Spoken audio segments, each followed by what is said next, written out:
আমার তোদের মায়ের সাথে তোদের মানে সাঙ্গা হয়ে তারপরে তোদের বাপ হয়েছে। তো এই সাঙ্গাকৃত বাপের নিয়ে তোদের যেই দরদ উদলায় উঠতো, তোদের বাপের পিছন দিয়েও বাস ঢুকাইছে, মুখের মধ্যে হিসু করছে, সবই করছে। তোদের বাপের যে মূর্তি বানাইছি, কই কিছুই করতে পারলি না। খালি বলতি যে দেশে আয় দেশে আয়। 45 মিনিটের মধ্যে শেষ হয়ে গিয়েছে পুরো আওয়ামী লীগ। এখন আবার তোরা হুমকি দিচ্ছিস যে আসবি, আবার এসে তারপরে দখল করে ফেলবি। তোদের পিছনে পুলিশ না থাকলে তোদের অবস্থা কি হয় সেটা বাংলাদেশের মানুষ খুব ভালোভাবে 5 তারিখে টের পেয়েছে। অতএব এই হুমকি ধমকি দিয়ে লাভ নাই। আসসালামু আলাইকুম। আমাকে গতকালকে আমার চুয়াডাঙ্গা গ্রামের বাড়ি থেকে একদম সহজ সরল আর কি গ্রামের এক ছেলে, সে আমাকে ফোন করেছে। ফোন করে তারপরে বলল যে এরকম এরকম শুনলাম যে ডক্টর মোহাম্মদ ইউনূস যদি আমেরিকা যায়, গেলেই নাকি আবার শেখ হাসিনা নাকি দেশে ঢুকে আসবে, তারপরে আওয়ামী লীগ আবার ক্ষমতা নিয়ে নিবে। এটা নিয়ে খুব আতঙ্কের ভিতরে আছে। আবার আওয়ামী লীগের দু একজন লোকজন নাকি ভেংচি কাটাও শুরু করেছে যে গেলেই আবার ধরবে। তো গেলে কি করবে? শেখ হাসিনা আবার আসবে, এসে তারপরে ধরেন গণভবনে আবার ঢুকবে, মেরামত করবে, মাছ ছাড়বে, হাঁস পালবে, শাকসবজি আবার ফের লাগাবে, আবার ফের আগের মতো প্রধানমন্ত্রী হবে তিনি। প্রজেক্ট এক এক উন্নয়নের নামে প্রজেক্ট করবে, সেখান থেকে বিলিয়ন বিলিয়ন ডলার আবার নিজের আত্মীয় স্বজন দলের লোকজনকে নিয়ে বিদেশে পাচার করবে। মানুষজন কোনো কিছু বলতে গেলেই তাদেরকে ধরে ধরে গুলি করবে, মারবে, লাশের উপরেও অত্যাচার করবে।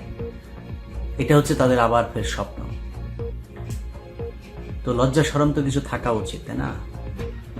এই যে মানুষ, ধরেন আওয়ামী লীগের লোকজনকে আপনি এখন দেখেন, এত বড় ঘটনা এখন হয়তো আমাদের কাছে খুব বড় কিছু মনে হচ্ছে না। আমরা তো বিশাল এক ইতিহাসের অংশ। এই যে আপনি গণভবনে দেখেছেন না, যে যারা গণভবনে ঢুকে এই যে হাসিনার ছায়া ব্লাউজ নিয়ে টানাটানি করলো, এটা কিন্তু বিশাল ইতিহাস।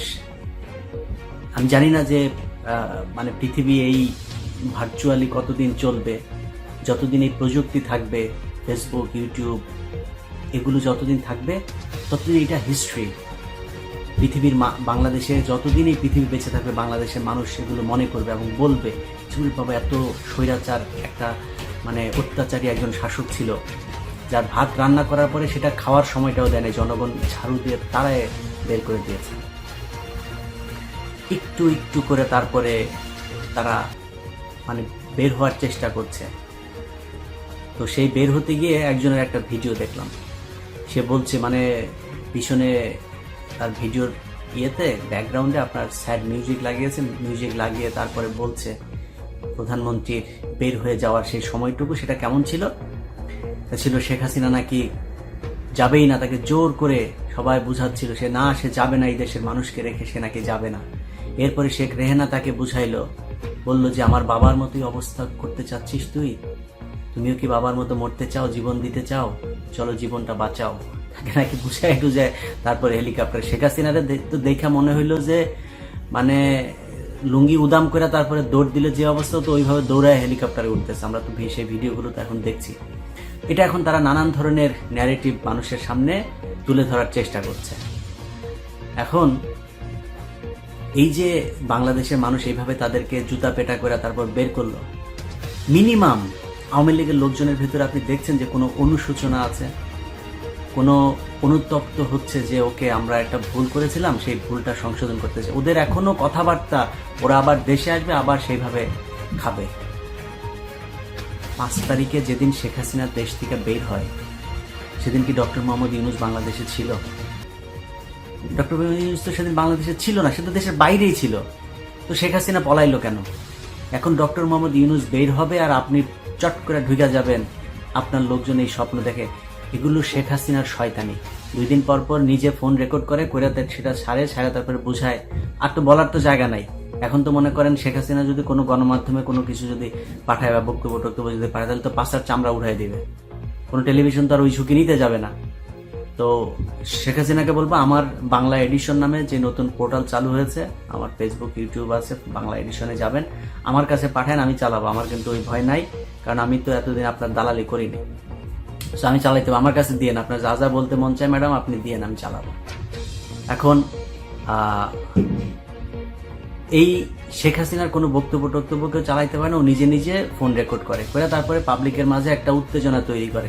তো উত্তেজনায় যদি আওয়ামী লীগের লোকজনের স্বপ্নদোষ হয়েও যায় না, লাভ নাই তো, আপনি তো আসতে পারবেন না। আপনার একটু মাথার ভেতরে একটা মিনিমাম মানে কমন সেন্স থাকা দরকার, যে আপনাকে শেখ হাসিনা যখন বলছে চট করে ঢুকে যাব, ওই দিনও 2-3 জন বর্ডারে গিয়ে ধরা পড়লো। তো তারা পালাচ্ছে কেন? সে তো চট করে ঢুকে যাবে, তো তারা পালাচ্ছে কেন এখনো? এটা বুঝতে হবে যে তাকে এই দেশে আসার সুযোগ না দেওয়ার জন্য যা যা করা, সেটা শুধুই ডক্টর মোহাম্মদ ইউনূস আর বাংলাদেশের ছাত্ররা, জামাত, বিএনপি মিলে করেনি। এটার জন্য অনেক উচ্চ পদস্থ শক্তিশালী হয়ে মানে কি বলবো যে আন্তর্জাতিক যে শক্তি, সেই শক্তি এটার পেছনে কাজ করেছে। এমনি শেখ হাসিনা দেশ থেকে বের হয়ে যায়নি।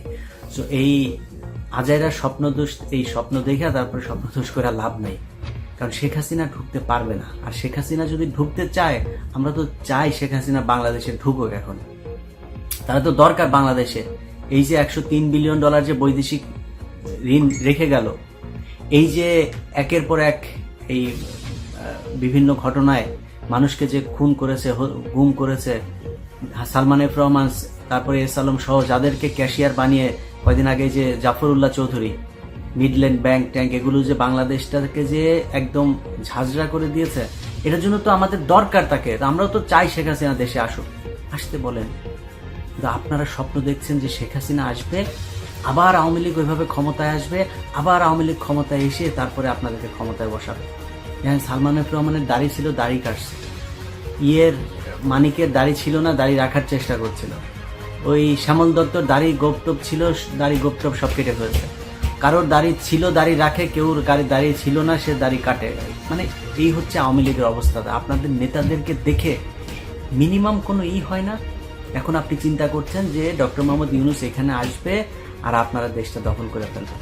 আপনার সেনাবাহিনীকে যা জিজ্ঞেস করেনি, শেখ হাসিনার ঘরের আত্মীয় সেনাপ্রধান, তিনি কেন পারেন নাই 5 তারিখে শেখ হাসিনাকে বাঁচাইতে? শেখ হাসিনা তো বাংলাদেশে যদি গৃহযুদ্ধ লেগে যেত, ভারত বাংলাদেশে অ্যাটাক করবে, সেটা তো শেখ হাসিনা নিজে চেয়েছে।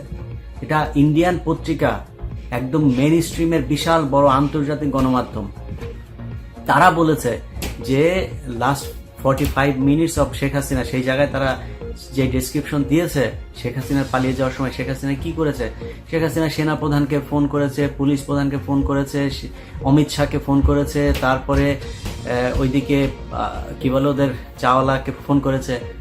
কেউ তার কথায় সায় দেয়নি। তিনি বলেছেন যে আমি শেষ পর্যন্ত দেখতে চাই।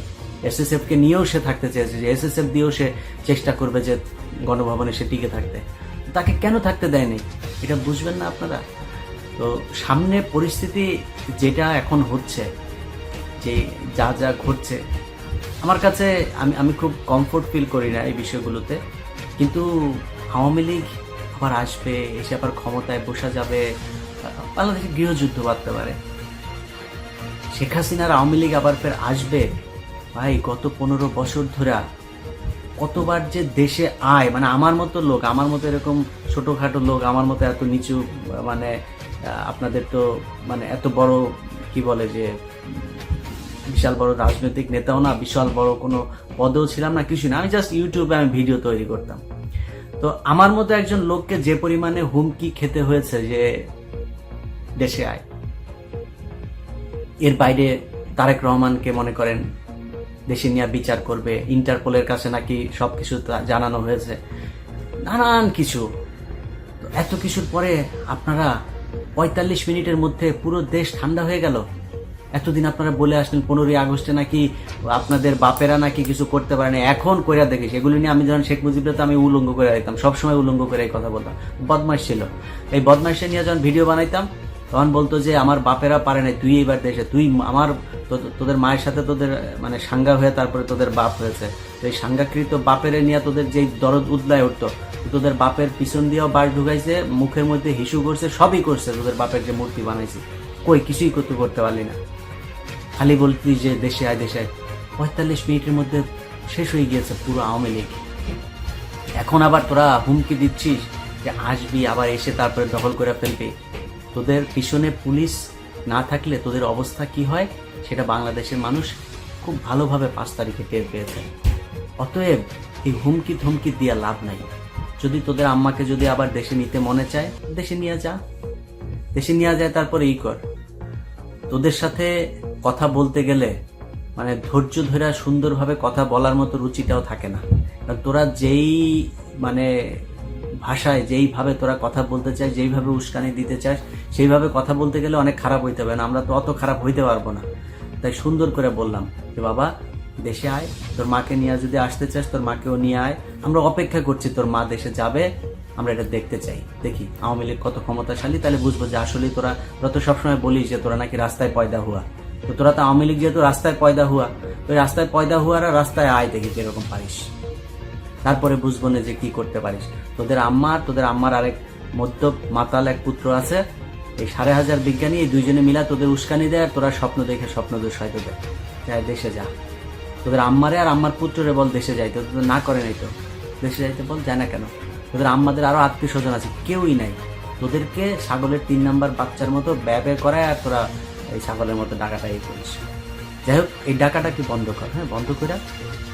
এই যে গত 15 বছর তোরা যে মানে মানুষের উপরে যে অত্যাচার নির্যাতন করেছিস, অনেক মানুষই আছে তারা বিএনপি আওয়ামী লীগ এগুলি কোনো কিছুই করে না, ইভেন তারা রাজনীতি পছন্দও করে না, দুই দলের এক দলকে পছন্দও করে না। তারাও এই শেখ হাসিনার বিদায়ে কি পরিমাণে মানে উচ্ছ্বাস, কতটা মানে কি বলবো যে মানে শান্তি অনুভব করছে, কতটা ফ্রি অনুভব করছে। দেখ, এই যে রাস্তায় নেমে এসেছিল সব বিএনপি আর জামাতের লোক, তোর মনে হয় সেটা জীবন দিয়েছে সবাই বিএনপি আর জামায়াতেরই লোক? না, সাধারণ মানুষ কিচ্ছু করে না, জীবনে রাজনীতি বুঝে না করে তারাও নেমে এসছে। সো মিনিমাম তোদের যদি লজ্জা সরব যদি কিছু থেকে থাকে, তাহলে আমি মনে করি যে একটু অনুশোচনা থাকা দরকার। তোরা একটা রাজনৈতিক দল, বিশাল বড় তোদের সমর্থক আছে, আস্তে আস্তে মাপ চায়া তারপরে বল যে আমাদের দলের এই মানুষগুলো এই অন্যায় করেছে, আমরা এটা চাই না, আমরা নতুন একটা আওয়ামী লীগ তৈরি করতে চাই, বা নতুন একটা নাম দিয়ে আমরা এই দলটা তৈরি। কারণ আদর্শের তো অমিল আছে, তোদের তো আরেকটা আদর্শ আছে। তোদের আম্মা হচ্ছে শেখ মুজিব, আবার এই শেখ হাসিনা হচ্ছে তোদের আম্মা, আবার মুজিব হচ্ছে তোদের আব্বা। তো তোদের এই যে আম্মা আব্বার যে তোরা যে নবী রাসূলের মতো যেভাবে আদর্শ হিসাবে মানিস, এই আদর্শ তো আর বাংলাদেশে কারো নাই। তো তোদের একটা আলাদা দল থাকতেই হবে, সেটা গঠন কর। যা ভুল করছিস সেটার জন্য অ্যাটলিস্ট মাপ চা মানুষের কাছে। ভুল তো করছিস। 1,800 গতকালকে নিউজে দেখলাম 1,800 এই গত এই আন্দোলনেই মারা গেল। আরো কত হয়তো এর সাথে আরো হয়তো 400-500 বাড়তে পারে। তো প্রায় 2,000 মানুষের উপরে তোরা হত্যা করেছিস এই গত 15 দিনে। আবার লজ্জা নাই তোরা আবার দলের ক্ষমতায় আসতে চায়, মানুষ তোদেরকে কি করে নিবে। মনে কর আবার আসলি, মনে কর হাইপোথেটিক্যালি চিন্তা করলাম যে তোরা আবার আসলি, আচ্ছা কি করবি? আবার এমনি মারবি? মারার পরে কি হবে? মানে এমনি জোর করে বাংলাদেশে টিকে থাকবি? সম্ভব না। সো শেখ হাসিনার এই যে এই আন্ডা বাচ্চা যেগুলো আছে সেগুলোর সাথে সাথে আরো অন্যদেরকেও বলতে চাই, কেউ বাংলাদেশে ভবিষ্যতেও এইভাবে শেখ হাসিনার মতো স্বৈরাচারী হয়ে জনগণকে জিম্মি করে ক্ষমতায় থাকার চেষ্টা করেন না। জনগণের ক্ষমতা জনগণের হাতে ছাড়তে হবে, এবং সেটা বিএনপি হোক, জামাত হোক, যারাই ক্ষমতায় আসুক সামনে, এই সরকারের পরে একটা নির্বাচিত সরকার তো আসবে, তারা এসেও যেন এই শিক্ষাটা যেন অন্তত সামনের 100 বছর বাংলাদেশের রাজনৈতিক দলগুলোর মনে থাকে, এটাই প্রত্যাশা। সবাই ভালো থাকেন, আল্লাহ হাফিজ।